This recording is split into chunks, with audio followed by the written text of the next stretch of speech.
a big merging of what I had studied in cognitive science with sort of the exercise and decision-making that was happening when I was playing poker. And that's because of this definition of poker. Poker is a game of decision-making under conditions of uncertainty over time. That happens to be the same definition of game theory, which isn't coincidental, because game theory was based on the game of poker by a guy named John von Neumann. So if you look at the behavior of people at the poker table, you can actually learn a lot about human decision-making. So when I got asked to talk about risk, I thought, well, this is really exciting, because risk is built into the definition. It's the uncertainty piece. And uncertainty is actually something that poker players think about a lot. We think about risk, we think about uncertainty, luck, skill, how to manage risk. So I thought, aha, that's what I'm going to talk to you about today. Now that I've been asked to talk about risk, I'm going to talk about risk management. So in order to do that, I've got to get a few definitional things aside, so hopefully you'll bear with me. So the first thing is we have to understand, in order to understand risk, what expected value is.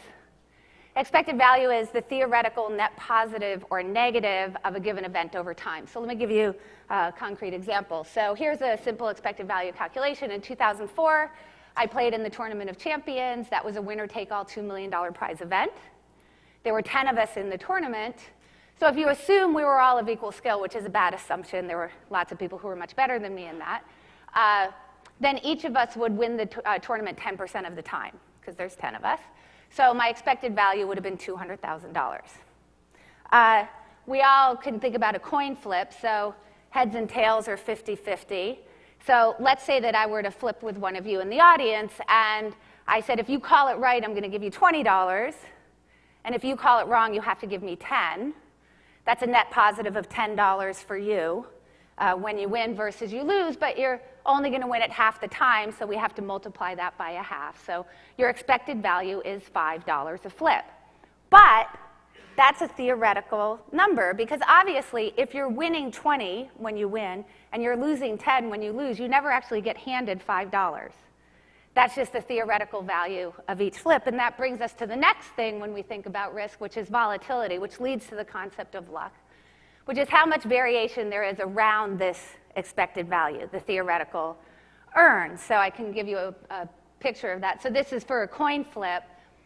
What you can see is out here at what we call the tails, the edges are sort of very unlikely events. So if you flip a coin 10 times, it's very rare that you'll have 0 heads, and very rare, obviously equally rare, that you'll have 10 heads. And mostly, you're going to have 5 heads and 5 tails.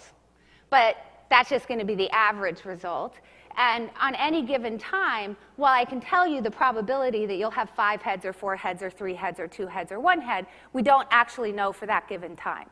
Right? So we're living in this uncertain world where we have an idea of what the average is, but we don't know what it's going to be on a given time. So what that distribution looks like tells us what the variation around that central value is, right? So that poker players have to think about that a lot. So that brings us to the idea of risk management, which is where you ask yourself, how much should you bet on or invest in an event proportional to the total resources you have?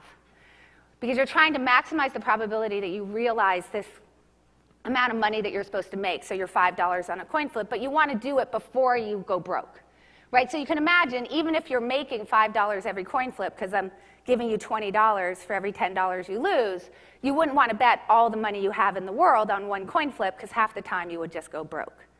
So we think about, what's our tolerance for going broke, and then we can do these calculations of what percentage of the total resources I have. For a poker player, that would be money. Can I bet and really make sure that I'm not going to go broke before I actually realize what I'm supposed to win?